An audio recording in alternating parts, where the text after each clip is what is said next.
Esta mañana de un vistazo a la UCO.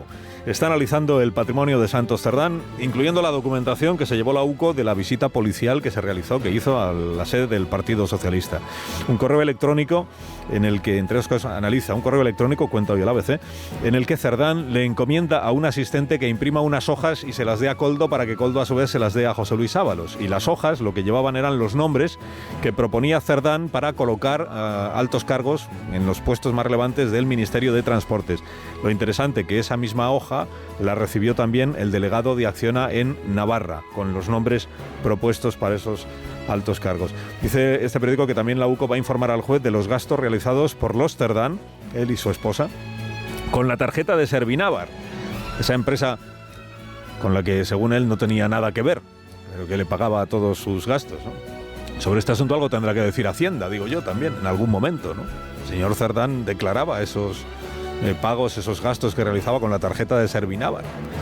¿Quién tributaba por esos gastos? En La Razón cuenta hoy Gema Huesca, que las reuniones que tuvo Cerdán con Acciona complican su futuro procesal. ¿Por qué?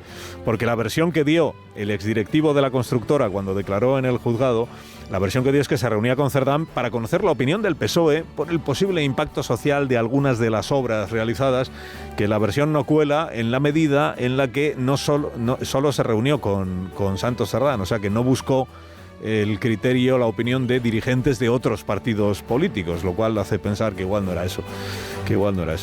Han pasado ya 20 días desde que Santos Cerdán salió de prisión y prometió que hablaría con los periodistas. Muchas gracias a todos y en los próximos días no se preocupen que hablaré con todos. Pero no ha hablado, que se sepa, con los periodistas y ya han pasado 6 meses desde que prometió dar una rueda de prensa para aclarar todas las sospechas infundadas. O sea, paciencia, como diría Pedro Sánchez. Paciencia. Caso Salazar y alrededores. Informa hoy el diario El País de que va a ser hoy, o como mucho mañana, dice la crónica, cuando el PSOE dé el asunto Salazar por cerrado, con un informe muy duro y contundente. Los adjetivos son de las propias fuentes socialistas, entiendo. Duro y contundente. La dureza consistirá en dar la razón a las denunciantes 6 meses después y en explicar que nada más se puede hacer desde el partido porque Salazar ya no milita. Digamos que se va a aplicar aquí de nuevo la nueva doctrina Sánchez sobre la asunción de responsabilidades, que consiste en decir que ya las has asumido y a otra cosa. O sea, asumir las responsabilidades es decir que has asumido las responsabilidades.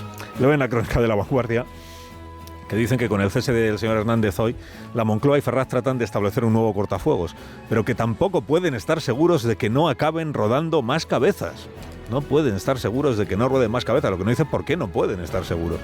Opina Sabino Méndez en La Razón que lo más terrible del caso Salazar es el abuso de poder, el matonismo, los protocolos que favorecen la impunidad dentro de los órganos de mando de aquellos que están arriba.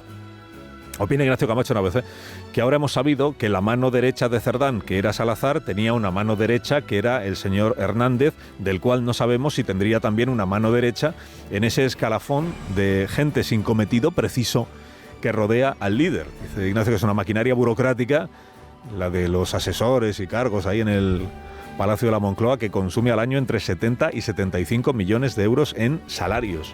Informa Borja Negrete en El Confidencial de que el gobierno ignora sistemáticamente los requerimientos del Consejo de Transparencia y esquiva facilitar, por ejemplo, los nombres de los asesores que trabajan para el presidente y para sus ministros, que dice que son más de 900.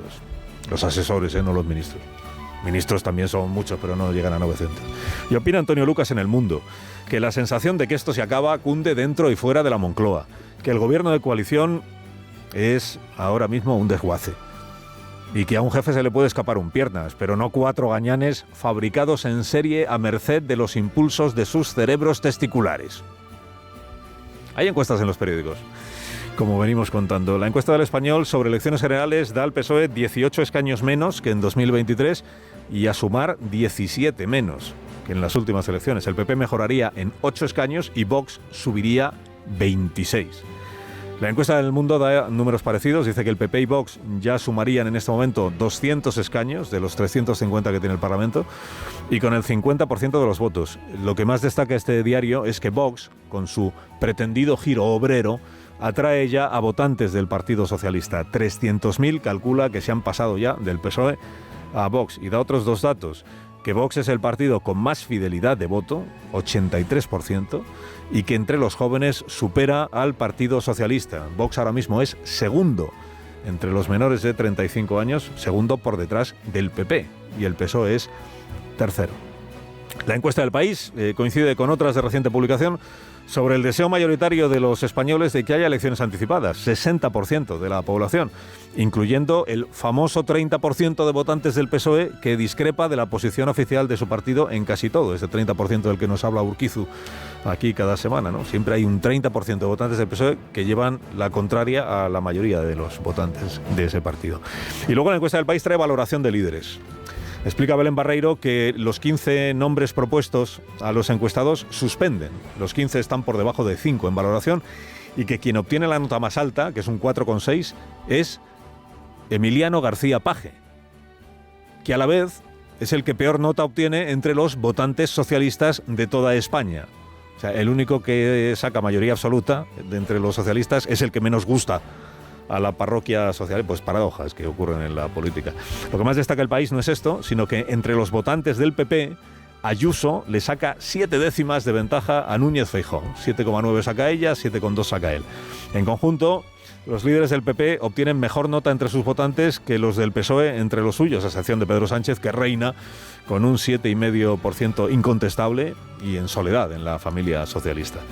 Hay otra forma de ver la encuesta que gustará menos en la Moncloa, y es que Ayuso tiene entre sus votantes mejor valoración que Sánchez entre los suyos. Pilar Alegría ha ofrecido a Jorge Azcón negociar los presupuestos autonómicos en Aragón. Es la portada del Heraldo esta mañana. Editorializa además el Heraldo, dice: la colaboración entre los dos grandes partidos es la mejor forma de dejar de lado a los extremismos. Pero estos últimos movimientos de Alegría y de Azcón tienen mucho de táctica partidista.